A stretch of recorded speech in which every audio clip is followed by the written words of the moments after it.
کیا بلی کا جھوٹا کھا پی سکتے ہیں؟ بلی پالنا کیسا ہے؟ کیا بلی کا جھوٹا حلال ہے؟ اگر بلی نے گوشت یا دودھ میں منہ مار دیا تو اس کے استعمال کا کیا حکم ہے؟ موسیٰ جان ریاض سے حدیث میں آتا ہے نبی صلی اللہ علیہ وسلم نے بلی کا جھوٹے کو پاک قرار دیا ہے، اور اس کی وجہ یہ بیان کی فَإِنَّهَا مِنَ الطَّوَّافِينَ عَلَيْكُمْ، یہ تم پر بار بار چکر لگاتی ہے، یعنی گھریلو جانور ہے، اس سے بچنا بہت ممکن ہے۔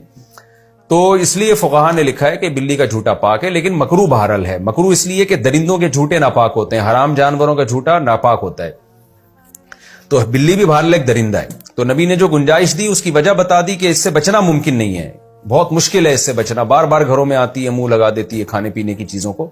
تو اس سے پتہ چلتا ہے کہ ضرورت کی وجہ سے اس کی اجازت دی گئی ہے۔ تو ضرورت کی وجہ سے جس چیز کی اجازت دی جائے تو اس میں یہی ہوتا ہے کہ احتیاط بہتر ہے۔ تو اگر بلی نے گوشت میں منہ مار دیا، پانی میں منہ مار دیا تو استعمال کر سکتے ہیں، لیکن اگر کوئی احتیاط پر عمل کرے تو بھی ٹھیک ہے، تو زیادہ اچھا ہے۔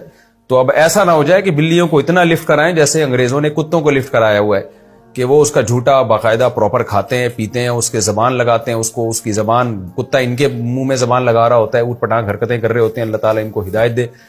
تو کتے کا جھوٹا تو بالکل ہی ناپاک ہے۔ میرا مقصد بتانے کا یہ ہے کہ بلی کو پالیں آپ، لیکن اتنا لفٹ نہ کرائیں جتنا انگریزوں نے کتوں کو لفٹ کرایا ہوا ہے، کیونکہ ہے بہرحال درندہ، تھوڑا سا ریزرو رہیں اس سے، کھانے پینے کی چیزوں میں اس کو اپنے ساتھ شریک نہ کریں، فیملی ممبر نہ بنائیں آپ بلی کو۔